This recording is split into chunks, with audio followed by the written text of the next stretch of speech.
जय जय रघुवीर समर्थ समर्थ म्हणतात की कोणाचंही वाईट चितू नका, कोणाचंही द्वेष करू नका. द्वेष करणारी, वाईट चितणारी व्यक्ती या जीवनामध्ये कधीही सुखी होत नसते असं समर्थ आपल्याला इथे सांगतात. आणि म्हणूनच समर्थ म्हणतात की रावण आणि दुर्योधनचं काय झालं हे आपण पाहिलंच आहे असं समर्थ आपल्याला इथे सांगतात.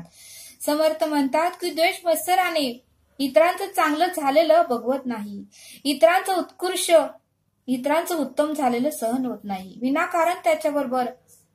विनाकारण त्याच्याबरोबर आपण आपली तुलना करत बसतो. आणि म्हणून समर्थ म्हणतात की आपल्या मुलाला 12वीच्या परीक्षेत 93% गुण मिळाले तर आपल्याला बरं वाटतं, हे गुण अतिशय चांगले आहेत. पण शेजारच्या मुलाला जर 94% गुण मिळाले तर आपल्याला मात्र मोठं दुःख होतं, आपल्याला फार मोठं दुःख होतं. म्हणून समर्थ म्हणतात की आपल्या नळाला 1 तासभर पाणी आलं टाकी फुल होते, पण शेजारच्या नळाला जर 1.5 तासभर पाणी आलं, शेजारच्या नळाला तर 1.5 तास पाणी आलं तर आपल्याला दुःख होतं.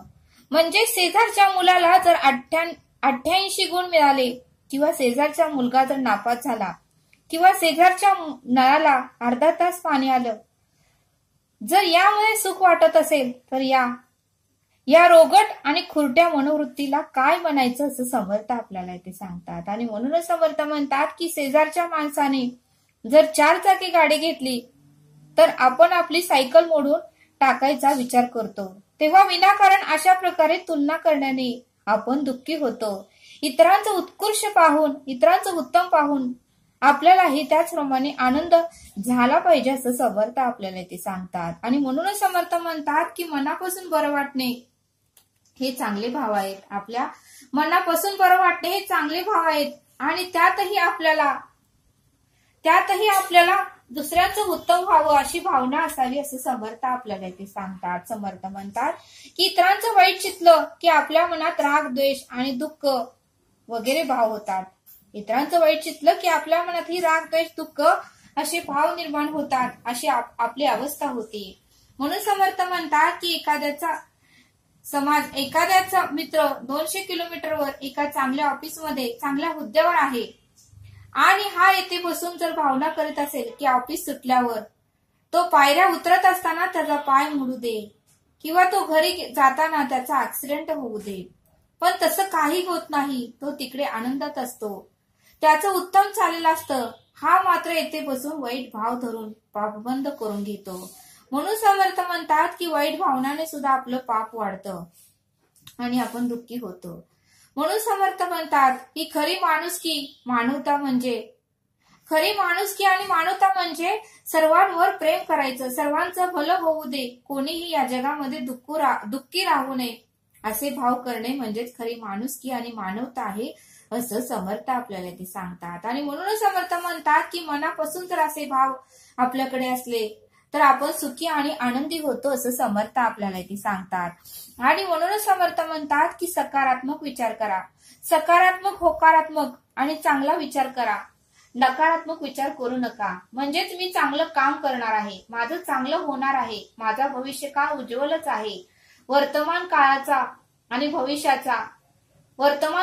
मी विचार करेल, भविष्याचा मी विचार करणार नाही. तेव्हा आजही मी चांगलाच विचार करणार, चांगलीच कृती करणार असा विचार नेहमी करावा.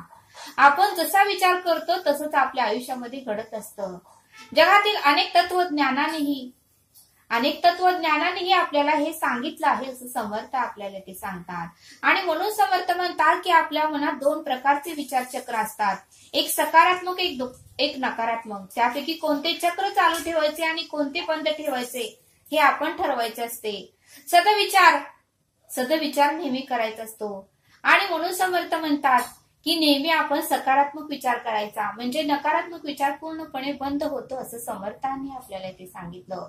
म्हणून समर्थ म्हणतात की माणसाला 2 मने असतात, एक बाह्य आणि दुसरं अंतर्मन. बाह्य मन हे फसवे असतं, तेव्हा बाह्य मनाकडे चांगले विचार द्या, अंतर्मनात साठवले जातात, मग कृती चांगली होईल, मनापासून आनंदी जीवन जगता येईल. तेव्हा अंतर्मनाचा आवाज ऐका, तेव्हा अंतर्मनाचा आवाज ऐका आणि त्याप्रमाणे वागण्याचा प्रयत्न करा आणि आपल्या आत्म्याचा आवाज ऐका.